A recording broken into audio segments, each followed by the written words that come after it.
เอาแห้ง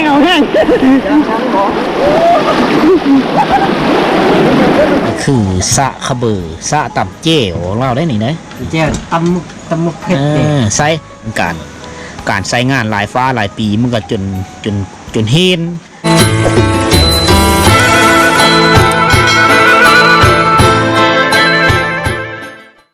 ทักทายสบายดีย่ามแรกๆเด้อทุกคนเด้อวันนี้กับบ่าวสีหอมกำลังที่เดินทางไปบ้านตะปองเยอะนะบ้านตะปองเยอะนี่ก็ซึ่งเป็นบ้านชนเผ่าบรูและก็เป็นบ้านติดจอดชายแดนลาวเวียดนามนะที่นี่คือตามกระป๋ายคลิปวิดีโอก่อนๆค่อยห้ามห้วยนี่แหละถ้ากันห้ามห้วยนี่แต่ว่ามื้อนี้น้ำหลายกว่าเก่านะมื้อก่อนคู่ค่อยไปกับในคู่แก้ววิไลกับชาวบ้านในมรัดเอากะนำกับพ่อได้ขี่รถห้ามไปได้นะแต่มื้อนี้นี่รถนี่ต้องได้ห้ามแล้วมื้อนี้แต่ว่าน้ำนี่กระแสน้ำนี่ก็ไหลแห้งมีฮู้ว่าเฮาสิห้ามไปนั่นเลยเดี๋ยวถ้าเอาทีมงานเฮามารัดเอาก่อนต้องได้อาศัยพี่น้องเบิกเวทอยู่บ้านกระป๋ายนี่มาหามรถซอยนะเฮาไปมื้อนี้ก็เอาในคู่มานำผู้นึงเพราะว่าเฮาเดินทางไปไม่รอดน้องทหารสายเด่น321เพิ่นไปส่งนะรถจักรเข้านี่รถจักรค่อยนี้เอาไปไม่ได้เลยสิปะวันนี้น้องชายเพิ่นขี่เมื่อปะอยู่บ้านเจิงตูบนี่แล้วเขาสิหามรถจักรคันนี้ไปเพราะว่ารถจักรคันนี้เป็นรถในคูวันไส้นะซึ่งไปสอนประจำการอยู่บรรลุเฉลี่ยเราสิไปสอนอยู่บรรลุเฉลี่ยที่บรรลุเฉลี่ยต้องได้ห้ามพลาดน้ำตัวนี้นะน้ำห้วยไม้นะชาวบ้านเขาเจ้ามาโซนปู่โซนป่านะเด็กเก็บเสื้ออารมณ์อันนี้คือชาวบ้านกระป๋ายเวียดนามเขาเจ้าก็จะหาเลาะโซนป่ามาตามนี้ตามห้วยนี้ยามน้ำนองนะเขาเจ้าจะมาหาเป็นประจำเนาะผู้บางคนนะกุ้มไส้กับมาคิดเบ็ดเดี๋ยวเขารอท่านทีมงานชาวบ้านเพิ่นกำลังหามรถมาแต่ฝั่งนั้นและชิเมอร์ทั้งที่ชิเมอร์บ้านเล่าเขานะและเขาให้เขาเจ้าหามมาวิทย์ก่อนแล้วเขาจะเอาไม้ข้านหามไปแล้วก็รอถ้าพี่น้องบางกระป๋ายได้มารัดเอาบางกระป๋ายเวทคนจะมารัดเอาจุดประสงค์ในการเดินทางวันนี้ก็คือเก้าคือเดิมคนบ่าวสิหอมสิพานทุกคนไปสัมผัสกับบ้านตะปองใหญ่ไปสัมผัสกับวิถีชีวิตของชนเผ่าบรูอยู่ที่บ้านตะปองใหญ่นะบ้านตะปองใหญ่นี่ก็ห่างจากบ้านตะปองน้อยก็ประมาณ3 ลักป่ายหรือ3 กิโลเมตรประมาณนี้นะจะฮอดบ้านตะปองใหญ่ตลาดนักบ่ฮะนักบ่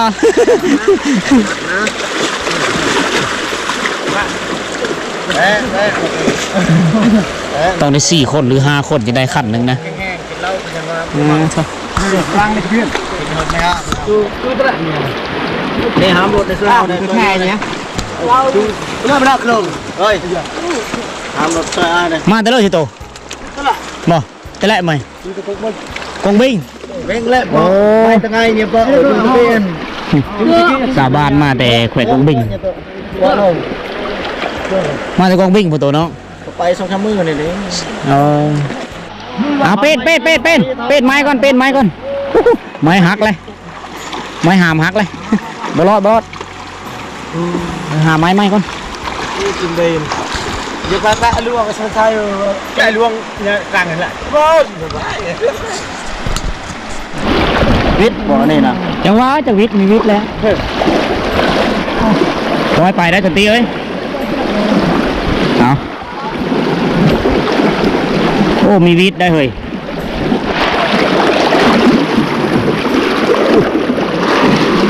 ต้องได้ค่อยๆเดินนะน้ำไหลแห้งทุกคนคือว่ามันหลายกว่านี้นี่ซุ่มเฮาห้ามมีสามารถห้ามได้แต่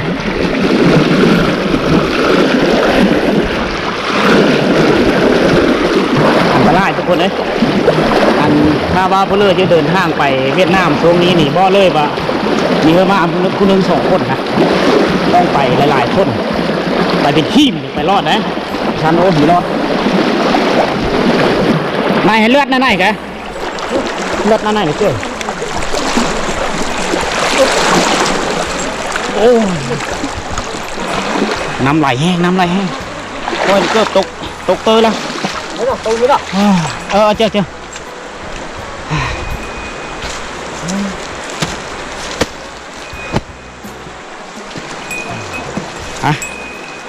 ในที่สุดก็กระห้ามมาได้แต่ว่าอีลากอีเลือมันนะเกือบน้ำไหลเกือบน้ำเอาคอยเกือบไหลน้ำไปลงพุ่นแล้วคอยนะเพราะว่ากระแสน้ำมันไหลแห้งเกินไปนะตอนนี้คอยกับทีมงานเนี่ยกำลังยางเข้าบ้านกระป่ายเวียดนามนะท่อที่ทุกคนเห็นจะเป็นท่อโซลาร์ปาทาน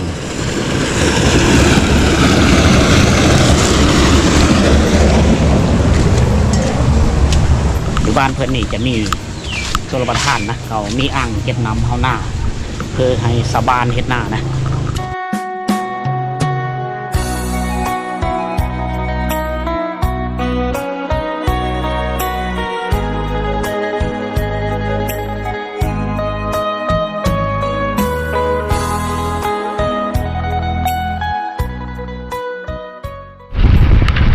โอเคทุกคนตอนนี้พอเสียงหอมกำลังเดินทางไปบ้านของเราห้ามมาฮอดบางกระป่ายนี่เข้าเลยมีรถก็เลยยืมรถทีมงานยืมรถพี่น้องอยู่บ้านกระป่ายเวียดนามมานะเพื่อสิไปป้ารถอยู่บ้านตะปอกเวียดแล้วเขาสิย่างข้ามไปบ้านตะปอกเรา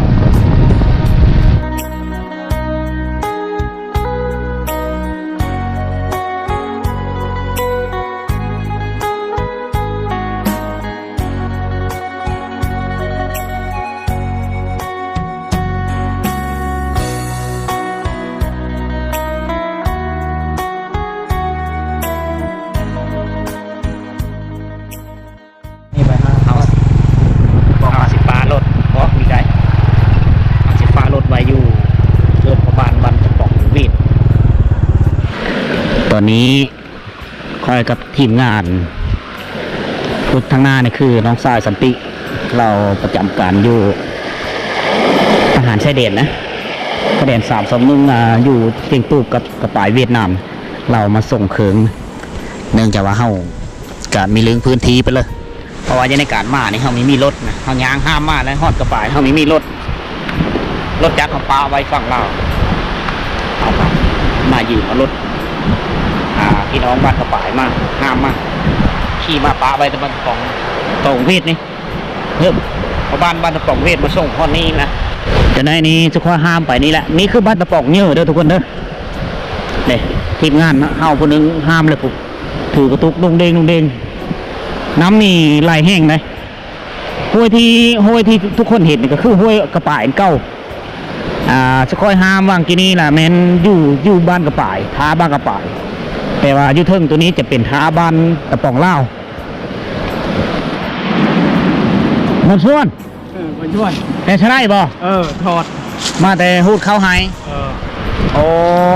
เมื่อบ้านตะปองเวทเจ้านะเมื่อมันจะบังเบ็ดอ๋ออยู่เบื้องนี่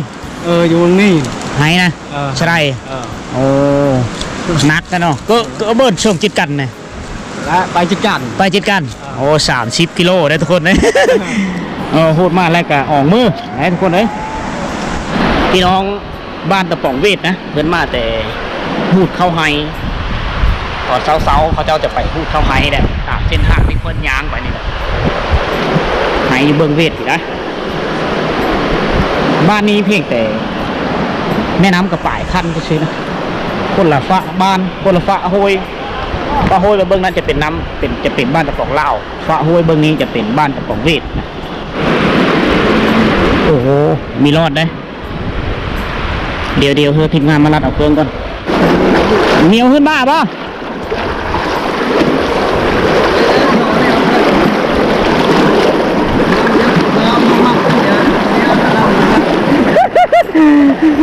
เอาแห้ง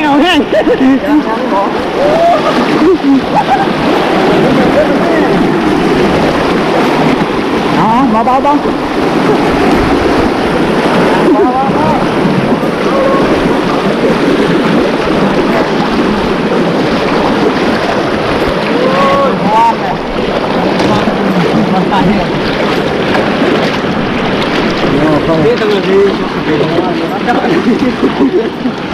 มีได้ฮักบ่ มีดอก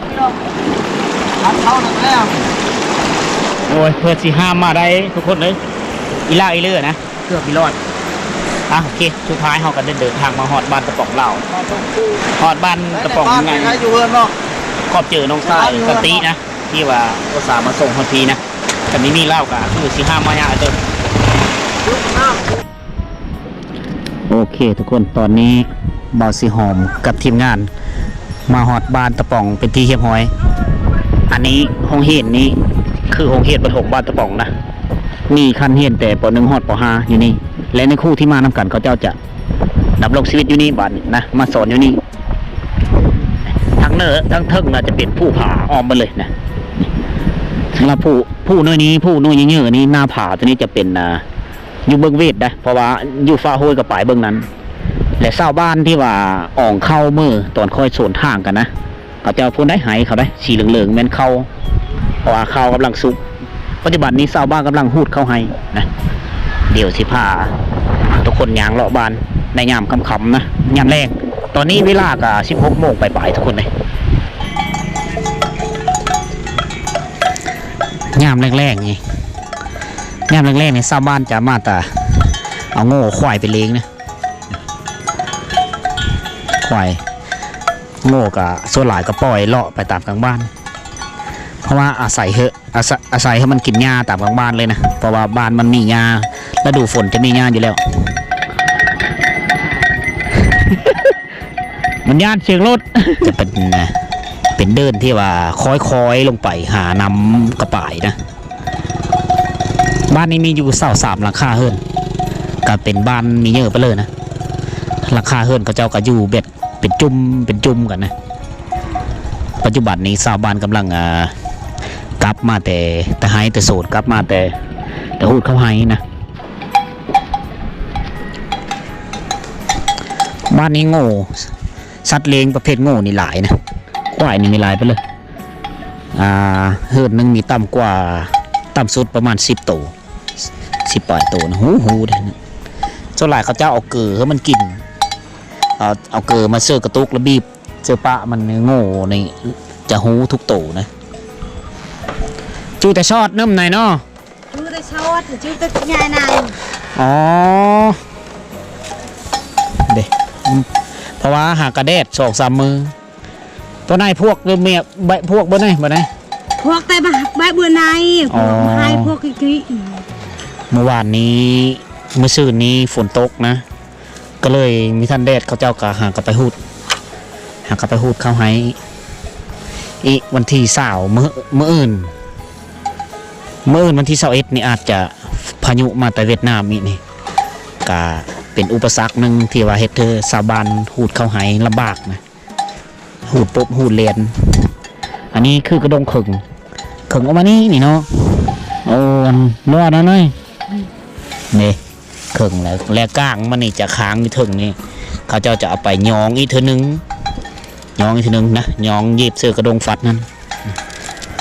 ซีบีน้ำเบิร์นกระมอนะนึกเอาปลาสไลแง่มาไหนเถอะแง่มาไหนเลยอ๋อเบิดทันได้จะเปล่าของพวกอันเต็มหมู่บ้านได้บ่10 ปองเงา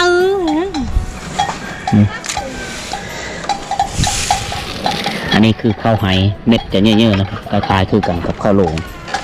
โอเคทุกคนนี่คือบรรยากาศอย่างแรงๆที่บ้านตะป่องใหญ่นะบ้านตะป่องลาวบ้านตะป่องมีอยู่3 บ้านตะป่องที่1คือตะป่องเวทบ่อนคอยเอารถจักรปะไว้อยู่พุ่นและตะป่องที่2คือตะป่องน้อยนี่บ่อนค่อยไปมือกดก้อนนะวิดีโอกดก้อนบ่อนเขาเจ้าจำผีนะแล้วตะป่องที่3จะเป็นบ้านตะป่องตัวค่อยอยู่ในนี้ก็คือบ้านตะป่องเยอะแล้วภาษาปากเบาเขาเจ้าจะเอื้นว่าตะป่องลาวตะป่องเวทอยู่พุ่นแล้วบ้านตะป่องน้อยจะมีซื้อรับมันจะมีซื้อแต่มีซื้อลิ้นอีกประมาณนึงเขาซื้อตามห้วยจะเป็นบ้านสลันนั่นเขาเอื้นบ้านตะป่องน้อย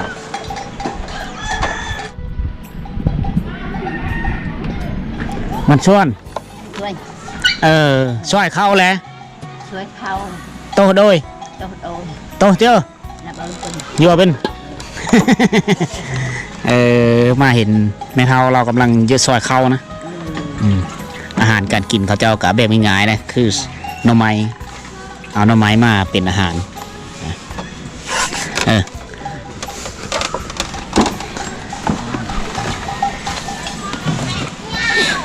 เอาอันนี้ตะกันกีเนาะเฮ็ดกระโตกซอยเข้านี่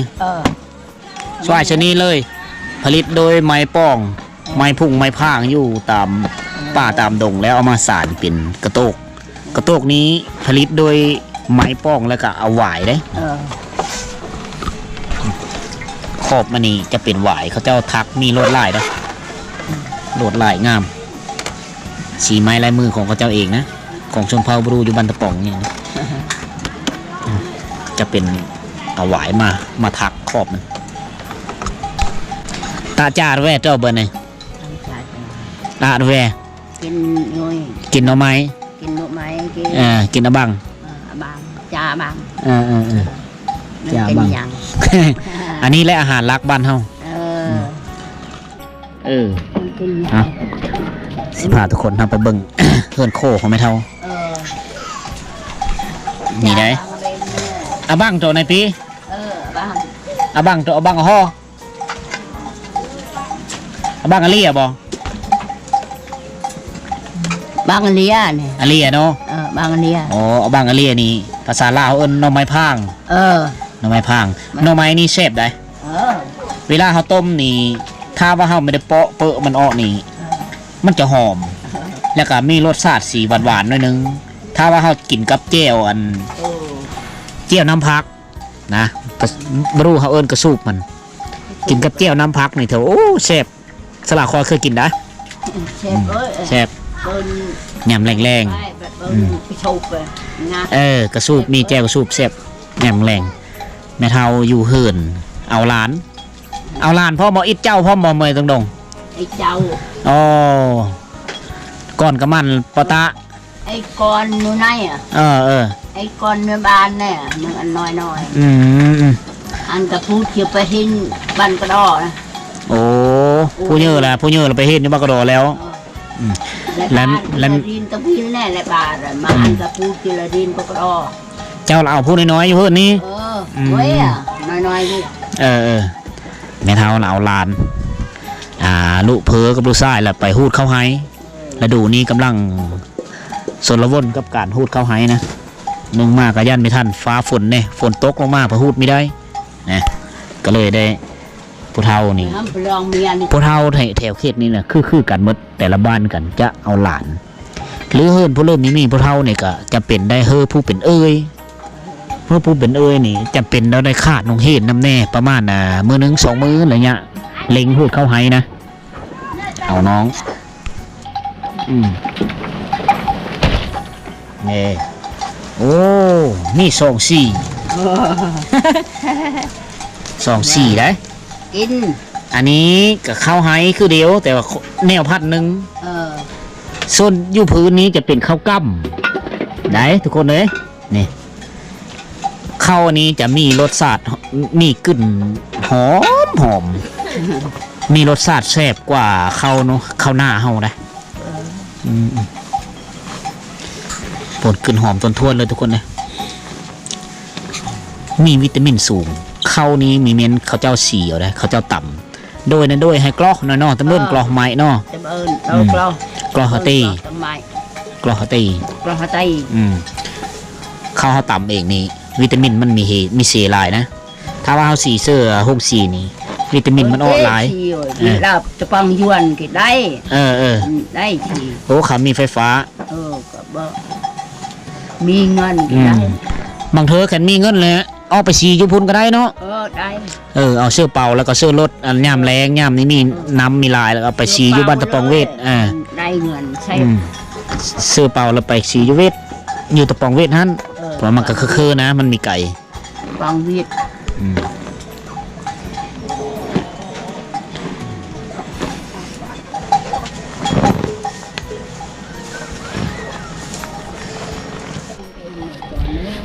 ตัวนี้เนี่ยเป็นลูกเพอเนาะเมื่อยกับมันยะกี้พวกนี้ลูกเพอได้ผู้ซอยเข้าก็นี่คือแม่ยานี่จะเอาลูกน้อยพวกนี้เฮอเรานี่ลูกน้อยนี่ผู้น้อยนี่จะได้อยู่น้ำยาทุกมื้อนะลูกเพอกับลูกชายไปหูดเข้า เมื่อกี้เนี่ย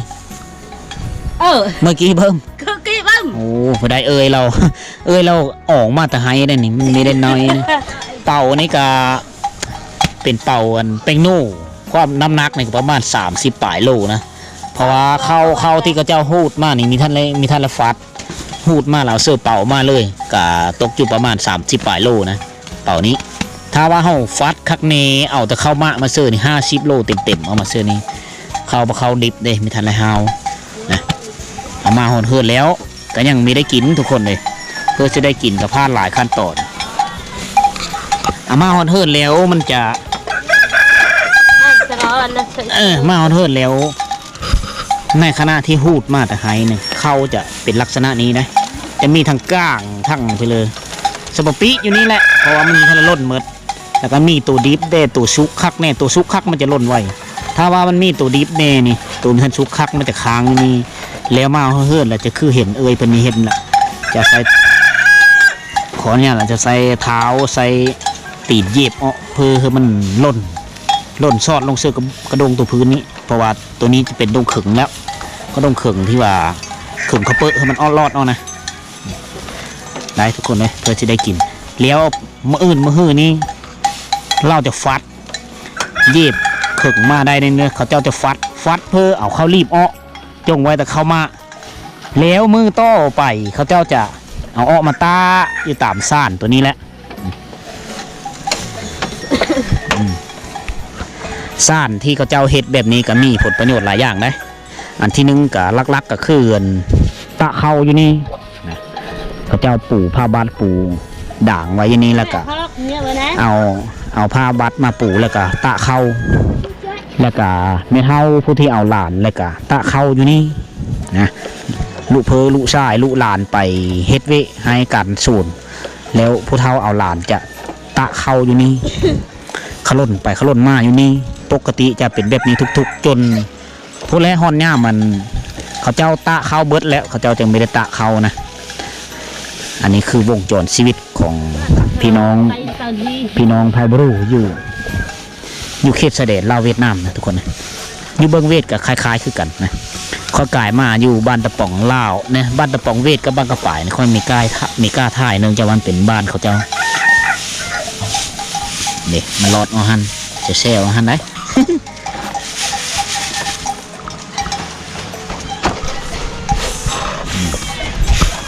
เด็กเป็นเม็ดเข้าแล้วแต่ก็ยังอ้อยเมิดเนาะยังอันนี้ก็ยังรอดน้ำนะเอาเด็กเอาไปเย็บมีเท่านึง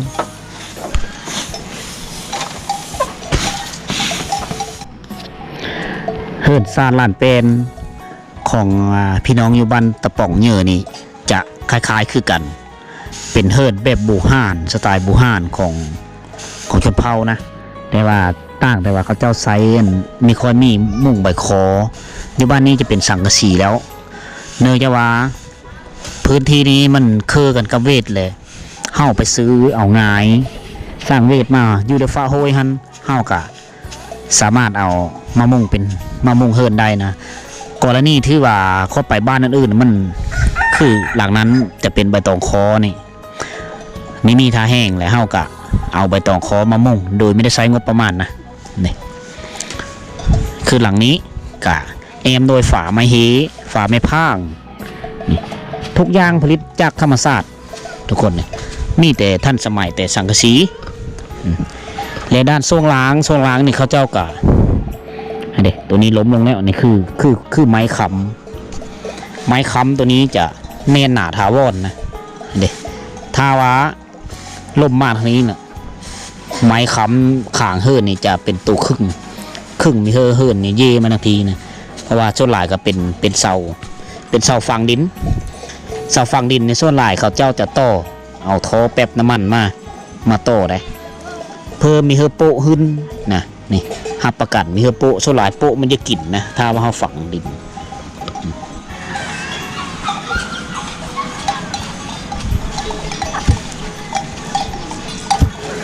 ต่ำข้าวยามแรงไปและก่อนเจ้าตะเบินกลอก่อนเจ้านี่บ่ยากฮะนี่ยากเนี่ยอิดก็ยากน้ำเอามังกรชะเมียงมังกรมักแช่มไหม con chỉ miệng ba เออ con chỉ miệng bên bên được gì บาระก่อนเสมียง ừ โยเกิร์ตดงเป็น được cất đồng gì โอ้ con một thêm thì miệng cất đồng thì เออเจ้าเลยเมื่อละอยู่จำลูกชาย ừ โอ้ขออธิบายให้ทุกคนเฮาเจอนิดนึงนะตามการถามแม่แล้วว่าตำข้าวยามแรงยามเช้าเราจะตำเองเนื่องจากว่าเราหันลูกชายเรา2 คนเลยมีท่านได้แม่นะและลูกสาวนะเมื่อเฮิรนโผล่มาแล้วชี้ลำก่อนแม็กแซม ba บ้าช่วยกระยากเปาะเปาะไปแหละ một đi cắt tập đi cái riết โอ้เปล่าโผล่อยู่บ้านลากผู้หนึงบ้านกอกผู้หนึง ừ อืมลูกสาวไปเมื่อเฮิรนโผล่อยู่บ้านกอกกับบ้านลากเหลืออยู่กับลูกชาย2 คนเดี๋ยวนี้ ừ ลูกชาย2 คนก็มีท่านได้แม่ก็เลยผู้เป็นเมนี่ก็ได้รับภาระหลายอย่างเลยนับแต่ตักน้ำต่ำเข้าหาโลหาฟื้นส่วนหลายกับผู้ชายมันอยู่กลิ่นไว้นุ่มเลย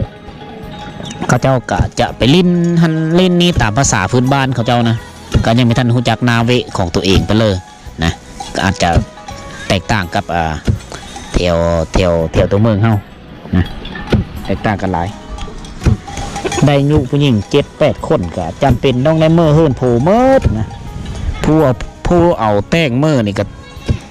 มีเทเลอร์ก็แต้งเมื่อเมิดนะลูกชาย8 คนก็เอาลูกเพอเมื่อเฮิรน8 คนนะผู้บางคนก็โง่ควายก็ปุ่มเสือเลยเพื่อจะได้ลูกเพอเลยตามฮิตของประเพณีของเขาเจ้า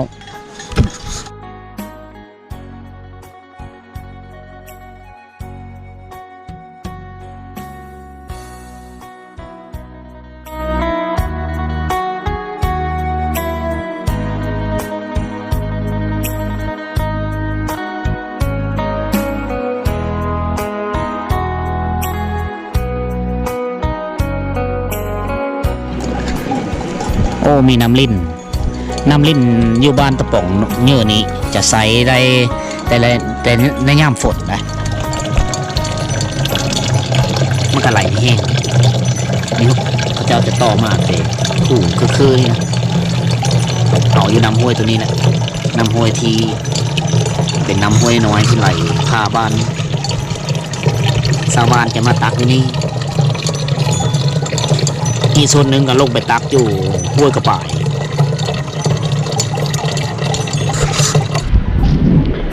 บ้านตะป่องนี้จะมีลักหมายตั้งอยู่ด้วยกลางบ้านเลยนะลักหมาย581ลักหมายตัวนี้จะตั้งอยู่เข้มอยู่กลางบ้านเลยลาว581นะ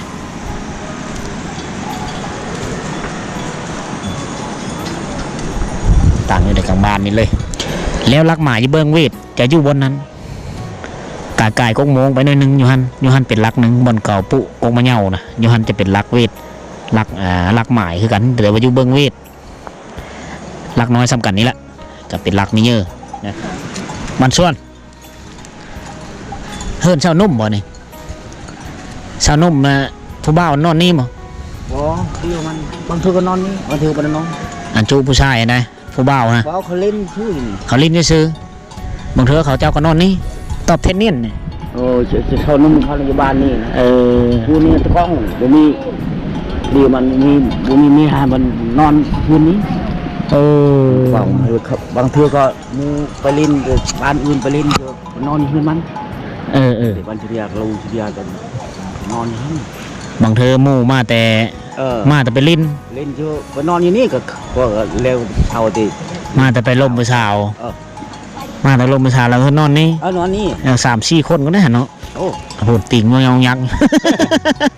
อันนี้คือบ้านสายโสดนะทุกคนสิพาทุกคนขึ้นไปเบิ่งเฮิรนสายโสดโดยมาแต่แอนมือสาวเราพากันมานอนนี่นั่นหรอ เอาเมียเลยได้ เอามีแล้วอยู่นี่นะ เนี่ยไปดิ ฮะก็ดีว่าเฮิรนสายโสดนี่แม่นลงตะก้องต่อตะก้องเบะไหน เอานี่ไปคู่ไม่ใช่เนอะเมื่อกี้ หาเมียให้แน่ ไปขออนุญาตให้ไปเบิ่งเฮิรนสายโสดก่อน เฮือนใส่สูตรนี่เขาเจ้าจะไม่ได้เฮ็ดคักเฮ็ดเนนะเฮ็ดพ่อไรแต่อยู่พ่อได้อยู่ได้นอนนะเพราะว่ามีทันได้เกิดครอบเกิดโคนี่อันนั้นกับผู้บ่าวบ่ ว้าว ผู้บ่าวคือกันเนาะ ว้าว เออเจ้าเป็นผู้บ่าวยื้อ ว้าว ผู้บ่าวใหญ่เจ้าเนาะ ว้าวใหญ่ อายหมู่แล้ว อยู่บ้านนี้นักเรียนอยู่บ้านเรียนอยู่กระดอนี่ อันนี้ผู้นี้เราไปเฮ็ดอยู่บ้านกระดอ เรียนไปกระดอนี่ เฮ็ดมัธยมบ่แม่นบ่แล้วยามพักของเฮ็ดแล้วมานี่มาบ้านแล้วมานอนน้ำเดียวอยู่นี่บ่ บ่นอนอยู่นี่บ่นอนบ่นอน มีจักคนอยู่เจ้านอนนี่ชินะนี่เบะนี่ ให้ไปนะ 3 คน ไปนะชมพุ่น โอ้ ลูกอายเด่นลูกอายเฮาเด่นบ่อายลูกอายนั่น ลูกของพวกเราฮั่น ลูกเท่านั้นนี่ลูกอาย อันเจ้าอยู่เฮือนหลังนี้ไปกินข้าวกินอยู่นี่เลย กินข้าวอย่างนี้นี่อายบึ้งเข้า เฮ็ดกำลัง เข้าไปดิ กำลังหุงข้าวบ่นั่นนะเรียด้วยเก้ โดย โอ้ ของเขา อันกินนี่คู่มือเอาไปเฮ็ดให้เฮ็ดหน้าได้เฮ็ดอยู่เชื่อเฮ็ดน้ำเพิ่งเฮ็ดน้ำอ้ายน้ำน้องบ่ มีข้าวก็บ่มีแต่ไปหากินดิ ข้าวเจ้ากินแต่ละมื้อได้นั่นเลยตานะโดยจ้าปชอดตังเย้า ตะเบิ้นชอตะเบิ้น ไปช่วยจ้าช่าง วิจาใช่ไหม อ๋อไปหาเครื่องป้าของดงมาขาย ไปหากิน ไปหาเครื่องป้าของดงมาขายอย่างนั้นบ่ พอดีกินดิพอดีกิน พอดีกุ้มป้าโตว่าฉันซะเนาะพอดีกุ้มตัวเองพอดี ไปหากินพอดีกินดิไปหากินมาชื่อตัวเย็นตัวหินนั่นพอดีกินชื่อมักเผ็ดก็พอดีกินเลย พอดีกุ้มป้าตัวเองเนาะของแม่อยู่พอดีเนาะมีลูกมีแม่อายน้องนี่อยู่ ลูกบ่มีแม่ก็บ่มี อายน้องอยู่นี่พี่น้องอยู่นี่บ่ น้องนี้ เฮือนตอนนั้นเป็นเฮือนน้องโต เพิ่นก็ เราได้แม่อะไรอยู่หั่นเนาะได้ลูกได้แม่อะไรอยู่หั่นกับพ่ออยู่หั่นบ่สำหรับโตแล้วอยู่ผู้เดียวอยู่นี่หากินตามธรรมชาติไปหาเครื่องป้าของดงมาขายแล้วซื้อเอาเขากะเห็นบ่แล้วก็เอาเจิ้ง จังไว้ ซื้อข้าวได้ซื้อข้าวได้ซื้ออันมาคิดแป้งโน่ได้เนาะ เป็นนัวมักเผ็ดก็ชื่อเองนั่น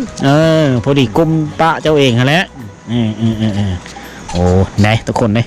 อันนี้คือค่อยลงมาสัมผัสตัวจริงเกี่ยวกับที่มาของสายโสดเขาเจ้ากะมีค่อยได้หลายฟ้าหลายปีนะไม่ได้เกิดขอบโคเนื่องจากว่าสายเนียนมีท่านโป่งประมาณนี้เด็กอุปกรณ์หาอยู่หากินเล่ากับมีอันนี้ได้นี่อารมณ์นี่กับเบลปะนี่ซื้อเวลาไปซ่อนปูซ่อนป่าก็จะเด็กขัดกับเสียวนี่ก็ไปเลยนี่ ไม่ได้ชื่อไปชนปลาเลยชื่อ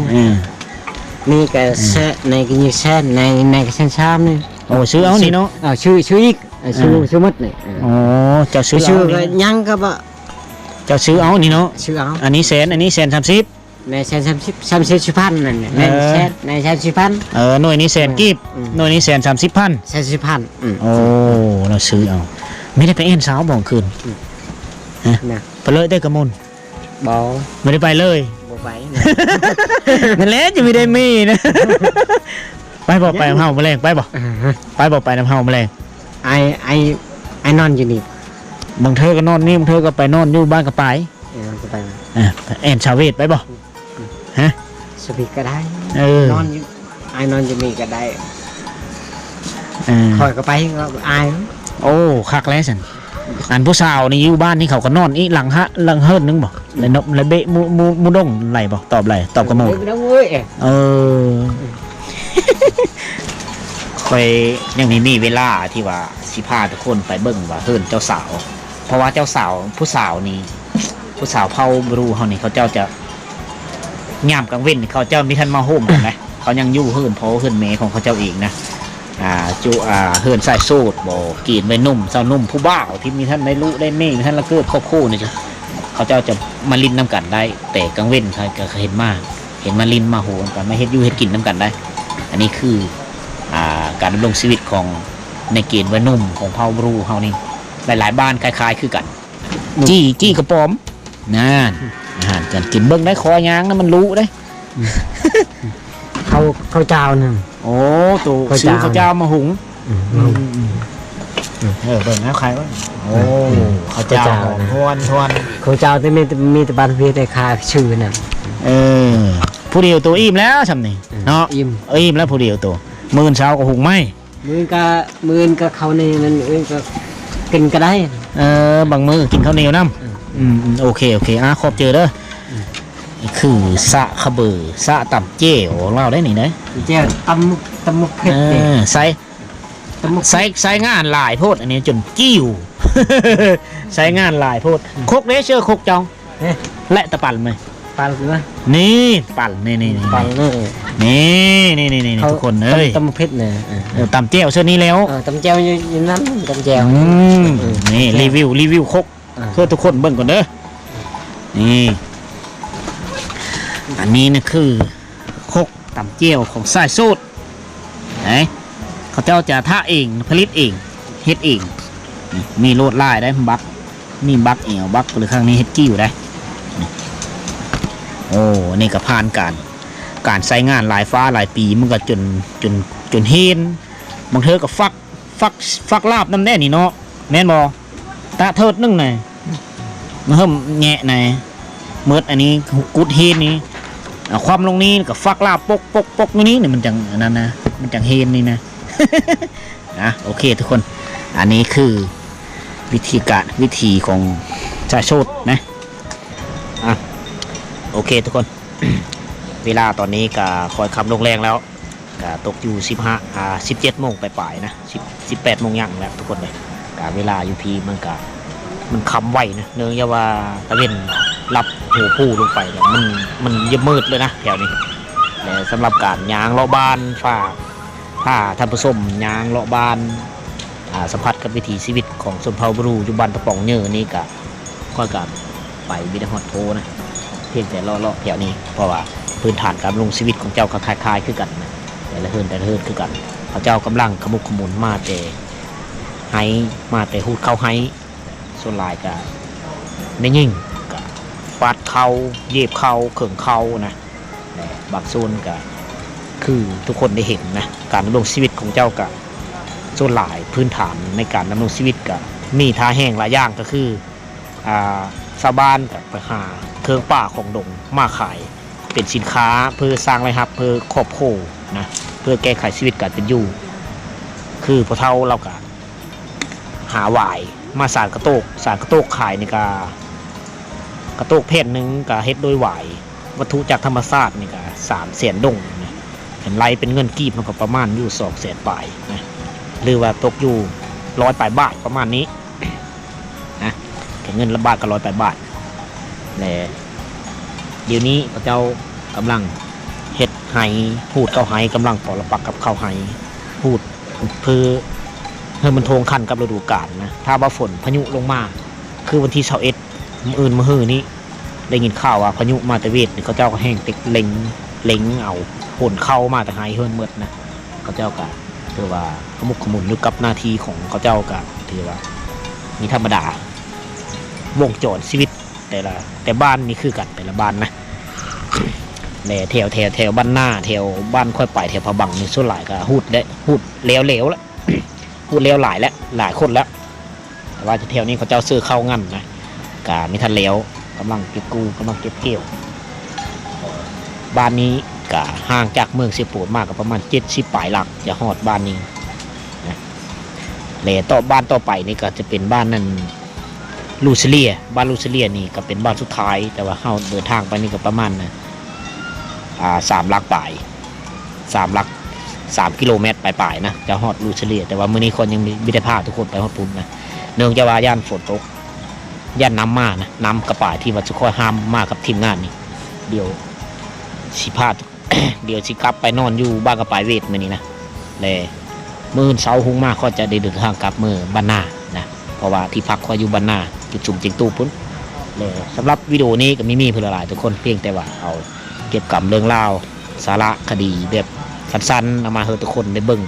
การดำรงชีวิตของชนเผ่าบรูอยู่ที่บ้านตะป่องเวท